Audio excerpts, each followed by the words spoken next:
As the Parliament indicated, I just came from a meeting in Portsmouth, Lago. But I decided to stop by for a few minutes to share with you for a very short period. And to say how happy I'm happy to be here with you.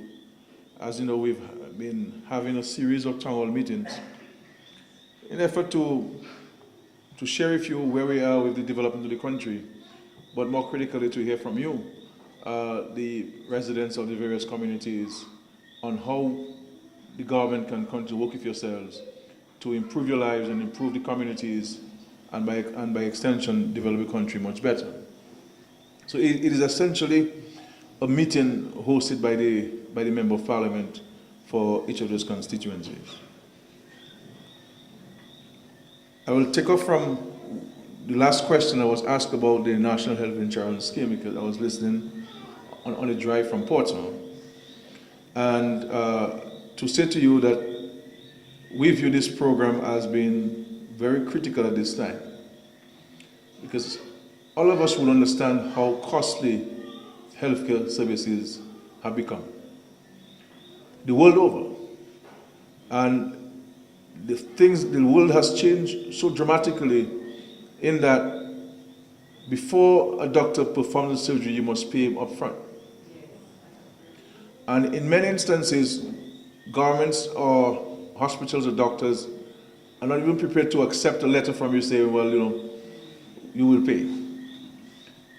So medical services are becoming prohibitive for many families across Dominica. And in my time in office, I have seen people who've had money at the bank, $400,000, $300,000, and somebody in the family fell ill, and all of that money had to be consumed to provide medical services to the people. People have had to sell their homes, sell their properties, sell whatever they have to keep that family member whom they love so much alive, at least for several years to come. So for those who have money, it is a challenge, far more for those who do not have the resources to fetch medical care. So we've been talking about the National Health Insurance Scheme for many years in this country. And we decided in the Cabinet, instead of looking at trying to implement a National Health Insurance Scheme, because we brought in PAO a couple of times to do a study for us and to make recommendations, the Cabinet felt that it would be better if we approach it from a pilot scheme standpoint.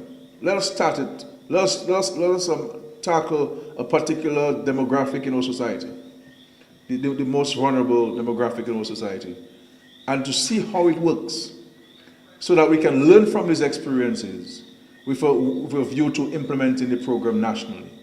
And this is why we have targeted single mothers and children, because these are very vulnerable demographics in our society, groups in our society, especially mothers who are expecting children.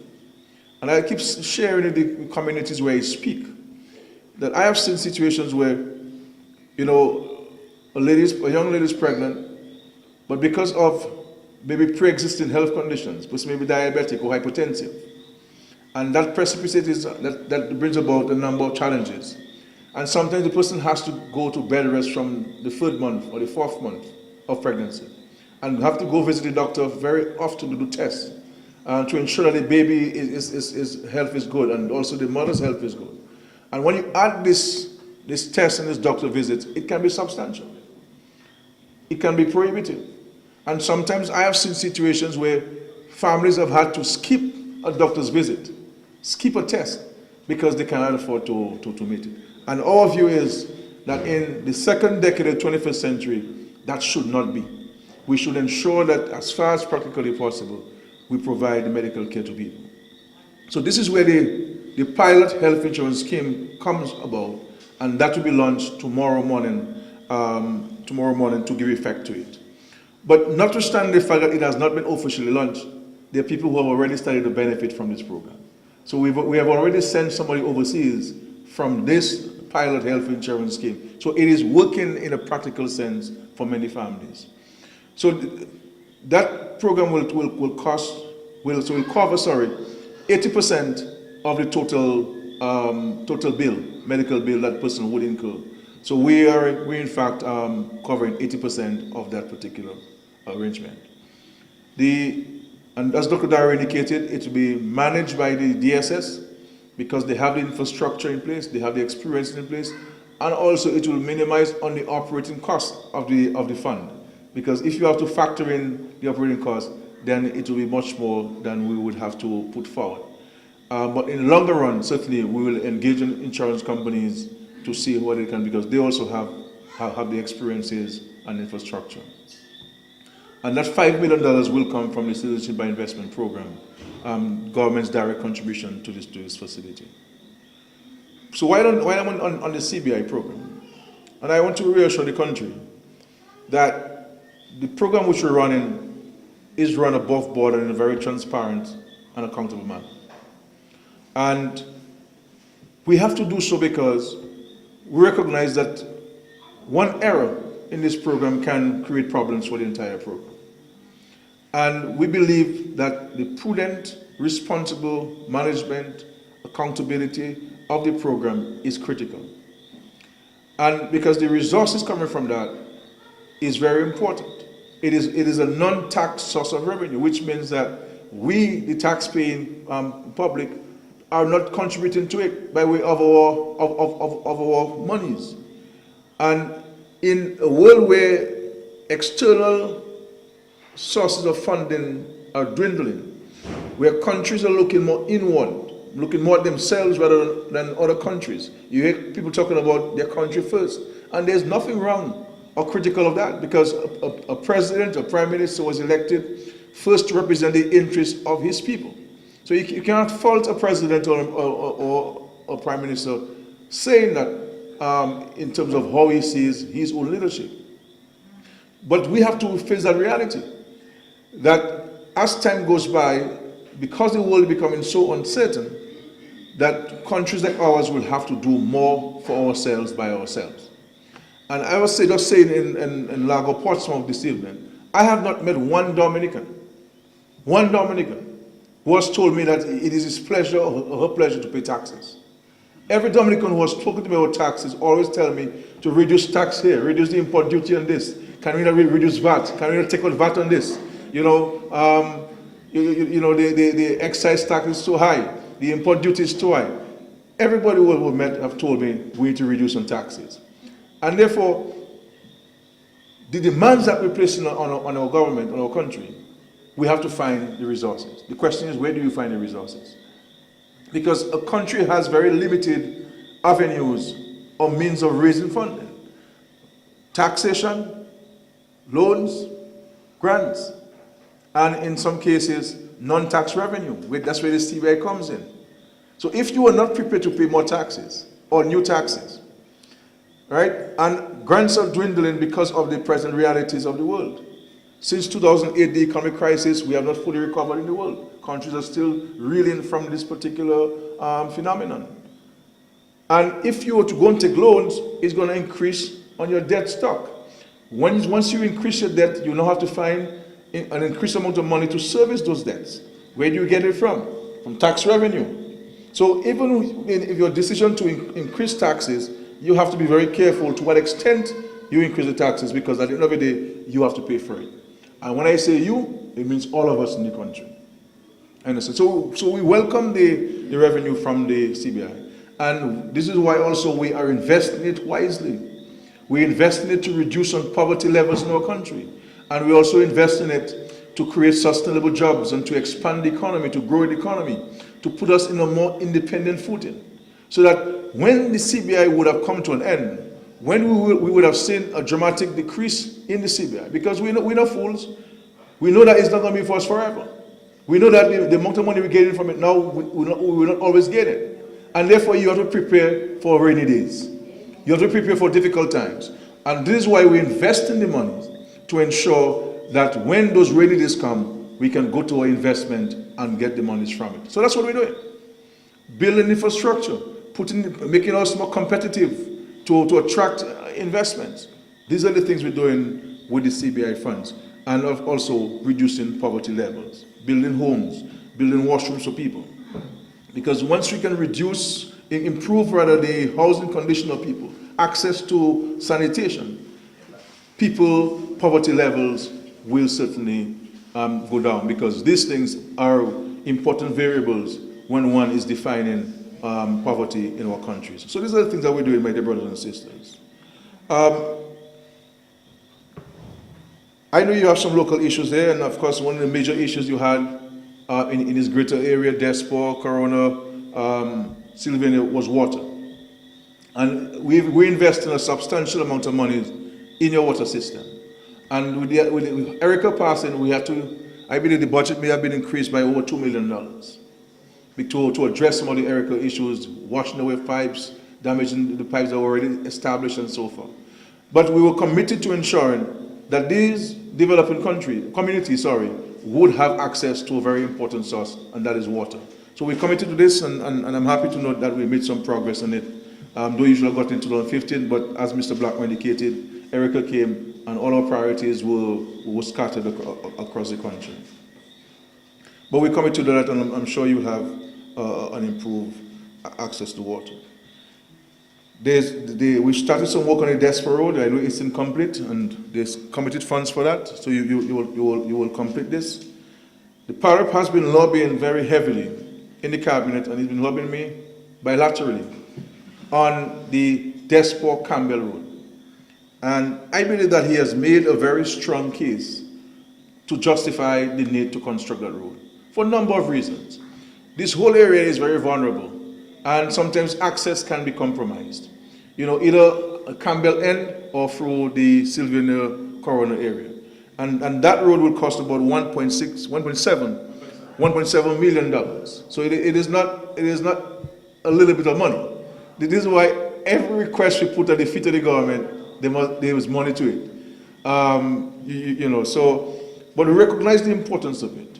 And in speaking to the residents of Campbell over an extended period of time, and I see the anxiety on their faces, the concern that, look, if the road gets blocked on the Campbell-Mao Road, what's going to happen to us? And Campbell itself is a highly vulnerable community. So I'm giving a public commitment, Minister Comrade Blackmore, and to you, the residents of Despot and Campbell, and of course this Corona and Sylvania area, that we will make the $1.7 million available to construct this road once and for all for the residents of Despot and Campbell.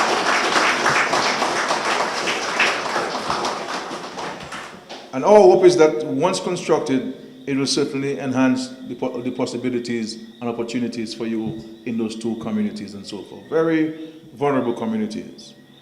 The other point I wish to make to us is in respect to our own view about our country. Now, we'll always have different views as to how the country should be managed, how we should go about addressing the challenges in the country, how we should go about addressing issues of development and so forth. But we must never lose sight as a country that we have a greater responsibility to our country. That being on different political sides does not mean that we have to cannibalize each other. That at the end of the day, we are Dominicans. And I find this country, I mean, I'm a politician, and it's not every day I talk politics. It's not every day I talk politics. You know, I speak about life, I speak about other things, I hear people's challenges. And I find that in this country, everything should not be about partisan politics. You know, we can agree and we can disagree, but there are times we have to go beyond the party colors and wrap our utterances, wrap our actions around the Dominican flag. Because whatever we do or say about Dominica, whatever we do or say to Dominica, will redound either to the benefit or the destruction of our country. And there are people who have this fallacy, this view in the mind, this nonsense in the mind, that the only person in this country who will be affected if something happens to Dominica is Roosevelt Skerrit. Understand? Every one of us will be impacted on negatively. If our country succeeds, all of us will benefit. If our country doesn't succeed, we all will suffer the consequences. Because for the majority of us in this country, Dominica is the only place we'll ever be able to call home. We will not be able to go to any other country call our home. Dominica will be our home. And even if we go out and spend some time, you will come back. Because the US laws are so strict these days. Any infraction of the law in the United States of America, they can have you deported and strip you of your citizenship. You understand? So you'll always come back to Dominica. And therefore, we have to be careful how we go about treating Dominica, how we go about viewing Dominica. Because at the end of the day, that is our place, our country to build, and so forth. So my hope and prayer is this. Yes, we can have the partisanship talk and so forth. But there are times we have to talk Dominica and build Dominica. And so that when we have an opportunity to speak about our country, we must be quoted as saying positive things, uplifting things. We have the large waterfall, we have boiling lakes, we have rivers, we have beautiful beaches, though black sand beaches, but they're beautiful beaches nonetheless. We're the nature island of the Caribbean, nature island in the world. Come to Dominica. We have fine hotels, fine cuisine, strong culture. We have the national trail coming from the south to the north of the country, from the east to the west. Come and visit those things. We're beautiful people. We're hospitable people. That's what we must use up an opportunity when we have to speak about Dominica to promote, and not be always negative in our utterances and so forth. So I'm very happy to be here in Sylvania to hear from you and to speak with you. And I heard the mention about the Alaquette Road and so forth. So that's the same road we have to do here. That's the same road. They call it a different road. Okay. So I did take note of the questions that you raised, and that's how we treat the questions that you raised. We take note of every point. I think she's taking note of every question. She'll pass it to the Parliament. The Parliament will take it to the Cabinet. We'll discuss them and to see how we can respond to the concerns of the residents of the communities where we engage and so forth. So I'm very happy to be here, and the wonderful houses that you have in this area, really uplifting the community. It's wonderful. The farmers who are here, my friends, the hardworking farmers there, whatever we can do to assist you, let us know, so we can ensure that your production your yield can be increased, and of course your returns can be increased. The Minister of Agriculture spoke about the loans available at the Aid Bank, both for tourism and for agriculture. Take advantage of it. We place the money at the bank, not for you to sit at the bank for any interest to generate from it. We put the money at the bank so that the people of Dominica can take it, invest it, create jobs for themselves, expand their businesses, create wealth for themselves. That's what we put it out there for. So please go out there and contract the loans, because they're highly concessionary rates for you, the residents of those parts of Dominica, and of course the national Dominica. Mr. Blackmore, I hope I've addressed some of the issues that you want me to address, but I'm happy to be here. I am very excited about tomorrow morning for the launch of the pilot health insurance scheme, because there's some who criticize the public service program, the so-called red clinic and so forth. But it is making a tremendous difference in the lives of many people in Dominica. And when a mother calls you and says that I just had a baby, and the baby has a hole in his heart and so forth, and I must fly the baby out to Martinique, and when you speak to the doctor says if the child doesn't get to Martinique by tomorrow morning, the child may not have a chance, and they need 50,000 US dollars, equivalent of 50,000 US dollars, and they don't have it. What do you do as a Prime Minister? You see, if somebody comes to the Prime Minister country and you're unable to listen and to see how you can help, the mixed nations having leaders in our country. People come to you with the expectation that you will help. And luckily we have been able to put that system in place to help. And this is why I am so strong about the creation of a national health insurance scheme. Because had it not been for this so-called red clinic and putting the resources at the disposal of the people, many people would have died because they wouldn't have access to the money. When a young man, you go to the hospital and you see a young man on the bed, and he's saying that if he doesn't get 7,000 euros to get some pins to fix his leg, he will not walk. And this young boy is 24 years old. If at 24 years old he's not going to be able to work for the rest of his life, how is he going to have a family? How is he going to earn a living for himself? And you're able to provide the 7,000 euros to get this young man to work and so forth.